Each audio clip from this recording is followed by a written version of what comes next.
Hey, I just figured out. That's why I'm reviewing these together. They both have wings. How's that? That work? Okay.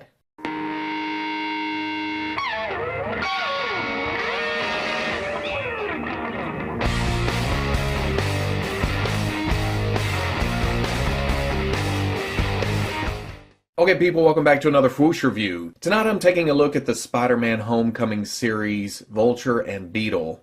Now, why am I reviewing these two together? Because I got them at the same time. That's the only reason. And these were the only two out of the series that I was able to grab on Amazon before they disappeared. I know a lot of other people got other figures from the series, but by the time I got there, yeah, just these two, which is kind of a shame because I really want to build Vulture's wing set. But like I've said over and over and over, with Marvel Legends, I'm trying to cut myself back to X-Men and the Marvel Cinematic Universe figures. So me getting Beetle pretty much breaks my rule. I mean, it lasted, what, a couple months? But is anybody surprised? I mean, it's the Beetle. Way back, we were hoping for a classic Beetle. We got the buzzing Beetle with the big armor piece, and then we got the female Beetle, and did we get another Beetle somewhere in there? But to finally get a classic Beetle, I couldn't pass that up. I had to grab it. But looking at the packages, your standard boxes, your windows, a little bit of hidden behind the packaging with the feet, and a little bit up here, but not too bad. It's not a tiny little window only showing the figure, so I'm good with that. You can see on the Beetle, it's got more of the classic Spider-Man Legends logo down here. And then with Vulture, you have the Spider-Man Homecoming logo. On the sides, on the Vulture, you have kind of this Alex Ross looking picture of Spider-Man. And then the Beetle shares packaging with Tombstone. So you get a picture of Tombstone on this side. On the back, pretty pictures. Again, Tombstone and Beetle on the same package. You get the bios for each. You get the wanted headshots. Like always, I love this part. It points out which part of the wing comes with which character. And then, of course, at the bottom are the warnings. Vulture doesn't fly, Beetle doesn't fly. And then on the other side, again, we have the Spider-Man picture for the Vulture, and we have Beetle on the Beetle packaging. So I'm going to get these out of the package and see exactly what's going on here. And there we go, all out of the package. And I love both of these figures, but for different reasons. Yeah, we'll get into that. But first, let's take a look at Beetle. The body itself reuses a lot of the Bucky Cap body or the Black Panther body, and then whoever came with fists. I think it was Archangel. But the arms from the shoulder down are reuse. The legs from the hips down are reuse. New torso, new crotch piece, new shoulders, new head. Which makes sense. They had to engineer it to fit the wings and the Beetle wings into the back. They needed the new head. The shoulders, I'm not quite sure why they did that, but I'm glad they did because it kind of makes it look different from the bodies that we're used to seeing over and over. Then the crotch piece, so happy they went ahead and made that with the new belt with the studs on it instead of just painting it. Any extra little detail, I appreciate. I mean, I'm down for that. And then as far as paint goes, not a lot of paint. There may be some gold on the eyes, some purple here and there, but for the most part the plastic is molded into the right colors. Which I like because it comes across as metallic. There's kind of a sheen to it. There's some metallic sparkles in the green and the purple when it's molded in that color. Not so much the painted parts, but most of it, yeah, it has a nice metallic to it. Which is cool because it could have just been the straight purple, the straight green, the straight yellow from the comics. And that would have been perfectly fine because it's comic accurate, but to spruce it up a little bit, yeah, I'm down for that. And as you can see, even though they were a separate piece, these kind of Beetle covers for his back, once they're in, they're in. They were kind of a bitch to put in, so be careful with that when you're pushing it in. I didn't feel like it was going to break off, but yeah, once it's in, it is tight. And then it has these two holes for the bigger wings, which we'll get into when I usually do after the articulation. Now, like some of the other reuses of this body, even though it's new parts for, you know, the torso, the shoulders, the crotch, I'm still getting a little bit of looseness in the hips, like we saw with Batroc, I think it was, and a couple of others. It's not super loose, but once you have the wings on, some extra weight in, you're trying to do dynamic posing, it wants to try to spread the legs a little bit more than you want them to go. And then, even though it's a new torso, the ab crunch seems looser than I would like it to be. It's not falling under its own weight, but there is a little bit of flop there. And then there's Vulture. Oh man, this one is super impressive in the sculpt department. Just all the wrinkles, the flight gear, the flight helmet, The mechanics of it, the mechanical parts that are more Vulture than real life, everything is super detailed. Now, I don't know how accurate it all is, because I try not to watch too much of a movie before I actually see the whole movie. But from what I've seen and what I think of, this nailed it for the most part. I love the colors here, the browns, the kind of tans, the greens, the metallic silvers. It all blends together. No one part sticks out a lot, except for maybe the eyes. And I think that's on purpose. It should stick out. It's kind of that Vulture creepy look to it. And then with the smoked out lenses over it, oh man, it just works so beautifully. But it's cool going over the figure and finding all these little details that you don't see right off the bat. Like these pipes on the side of the helmet. It runs down, it's stuck in there, it's a separate piece. Yeah, nice little detail. It could have all been molded in one color, and then with some green painted on the outside of this blast shield or the lens or whatever it is, but it's not.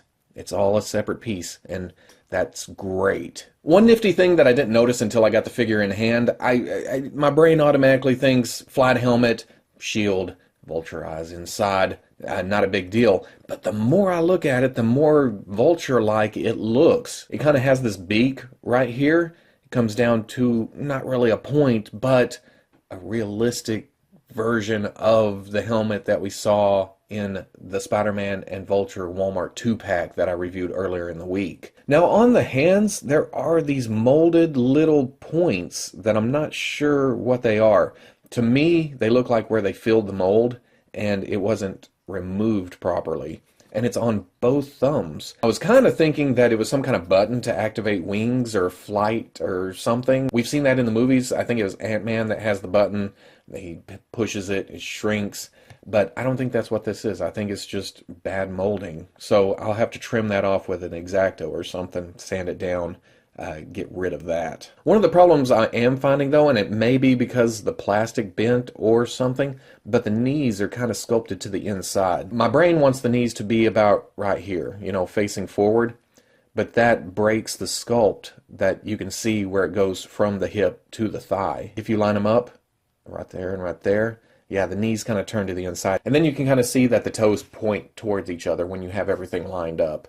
So that kind of bugs me, but once he's in an action pose, I will completely forget about that. And then you would think these hip pads coming down would block articulation, but nope, they bend a little, they get out of the way, and he can bring his leg up to right there, which really is kind of further than we've been seeing with a lot of Legends. But with it down, and these right here, man, it makes for a beautiful silhouette for the figure. And then the furry collar here, it's more of a movie design, but they brought it across onto the action figure beautifully. I love this because it kind of calls back to the classic Vulture, who has that feathery, furry neck piece around his neck. You know, the neck piece that goes around the neck. Where else would you put a neck piece? What am I talking about? But going over articulation and coming back to one of the downfalls of the Beetle, it's not really a downfall, it's just something that sticks out at me. How short his neck is. His head is kind of just sitting on his shoulders right here. There's not a lot of gap right there, which it may be the mask, but it also seems like his head is a little bit small behind that mask. And I forgot to mention that the mask is rubbery, so there's no poking of eyes out there. But there's a ball at the top of a hinge in the neck, so you get down really good, you get up, you get side to side, not a lot of tilt. The new shoulders, hinge and swivel, there is a break right there, makes it look a little bit more stout in the shoulder. I like the look of it, but it doesn't come all the way up to 90, so it does hinder it a little bit. But you get full swivel. And then we've seen the articulation for the arms, for the legs. I won't get into those. It's full range of movement. The feet are a little bit small, you know, the usual. But we get to the torso joint. Since the torso is all new, it is a little bit different. You can see that it's sculpted like he's sucking in his gut a little bit. It looks different than what we're used to seeing on the Black Panther body. But with that indentation right there, the crunch goes super far. It's a great range of movement there. And then he can almost look forward whenever you get down into that crunch. He also has good back arc, way back. So, great range of movement there, and it doesn't look out of place. Moving over to Vulture, it's a ball on top of a hinge at the neck, and underneath the helmet, is really hollowed out, so you get a great range of movement there. You get a lot of tilt. Forward, not so great because of the sculpt itself, but look up is pretty good, which is okay for a flying character. Hinge and swivel at the shoulder, come all the way up 90, it swivels around. Swivel at the bicep. Double elbow, but because of the sculpt, it doesn't come all the way up, but it does come past 90, so that's pretty good. Hinge and swivel at the wrist. You get hinge and then swivel. You have an ab crunch, but not a great range of movement, but it does move. You get forward and you get back. Got swivel at the waist, hinge and swivel at the hips. Come forward most of the way, almost there. Back a little bit, out past 45, pretty good. There's a swivel at the thigh. Double knee, but that's as far as you can get. You can get to 90 because the sculpt crashes into the back of the leg right there. It doesn't go past that. You can try to fidget a little bit, but again, it doesn't come past 90. Hinge at the ankle, goes back, goes forward, and then forward facing pin for rocker. For accessories, I already showed Beetle's back. The Beetle covers plug into the upper two holes. These work really well. You can use it without the wings underneath it, and he looks like neutral position. He won't take up a lot of real estate on the shelf. But he also comes with these big pink wings that I think we first saw with Wasp. I'm not quite sure about that. Wasp is packed away, way far away. But these wings work perfectly fine for Beetle. And then as far as those go, you can plug them in and out. They are a little bit tight. I have put them in and then pulled them out again, so it's not a big deal. But you just plug them in, and then you have hinge out. You have swivel up and down, and then the little wing rotates on the big wing, so you can bring them together. It just adds a lot to the figure. It really looks great. Just very dynamic. All I can say is this completely works. I love this. And then as far as Vulture goes, he has no accessories, but the build-a-figure for the whole wave is the Vulture's wings.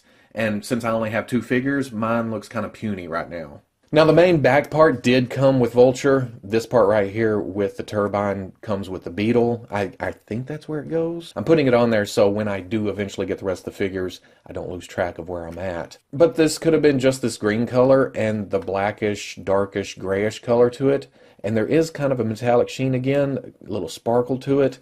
But on the back here, which I'm guessing is some kind of jet propulsion, you can see that the metal looks like, or at least they attempted to make it look like, where the heat has changed the color of the metal. You got some bluish up top, comes down to some purple, and I like that. It adds a little bit of something to the wing. So good job going the extra mile there, Hasbro. And then he does come with the stand. I'm guessing this is for the wings. I remember seeing this back in the promotional pictures.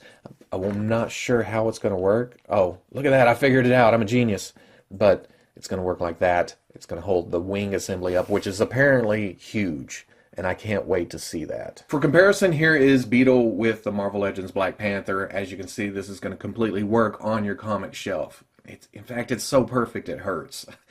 I'm loving this figure. The chest is a little bit more broad, wider, thicker, which again makes it different than the standard body that we've been seeing a lot. Maybe too much? I don't know. And then here's Vulture with the Marvel Legends Black Panther. A large figure.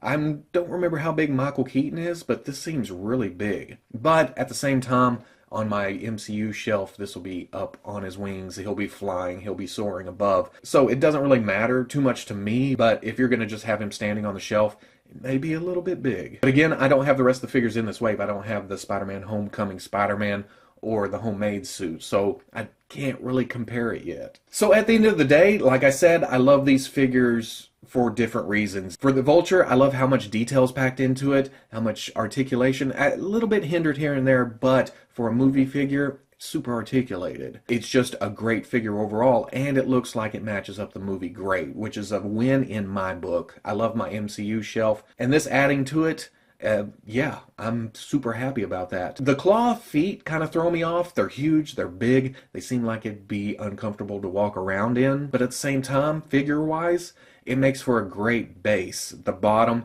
he's easy to stand, he's easy to pose, the feet always flat and big and a stable base. So, completely good with that. And then move over to the Beetle. This is just so much comic book perfection. It makes a little tear form in the corner of my eye. Yes, the metallic is a little bit comic inaccurate, but it makes for a great action figure. It catches your eye, it makes it more dynamic. And then with the addition of the wings, just a great figure for the comic shelf. We've waited so long, And I kind of feel like the wait is over. We're done. And that's all I'm going to say about that. It's so damn dynamic that you'll probably see more pictures of the Beetle than you will of Vulture in this little montage at the end. But that's also because I don't have the other figures in the wave to complete Vulture's wings, which would put him over the top, I think. That's his main draw. That's what catches your eye when you look at him. And without the full wing set, it's just a dude in a flight suit with clawed feet and a flight helmet. So when I get the wings completed, I may do another quick little review on that, show how much more it adds to the figure. But the more I look at Beetle, even though I'm super happy to have Beetle, the wings really make me want a Pixie. Or they could work for Songbird, really, in a pinch.